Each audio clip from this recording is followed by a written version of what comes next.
Suboxone is a medication used to help people with opioid addiction stay sober over the long term.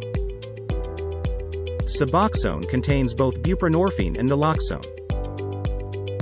Buprenorphine helps manage withdrawal symptoms, while naloxone blocks the effects of opioids to prevent overdose. Suboxone is often prescribed as part of a maintenance program, which helps people stay away from opioids and reduce the risk of relapse. Suboxone can also be prescribed during a medical detox.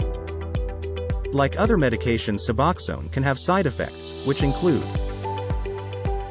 constipation, attention problems and vomiting,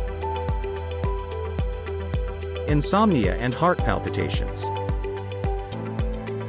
If you experience difficult side effects, talk to your doctor about adjusting your dose to keep you safe from relapse. There is no maximum time frame for Suboxone treatment. Talk with your doctor before stopping Suboxone to prevent the chance of relapse and withdrawal symptoms.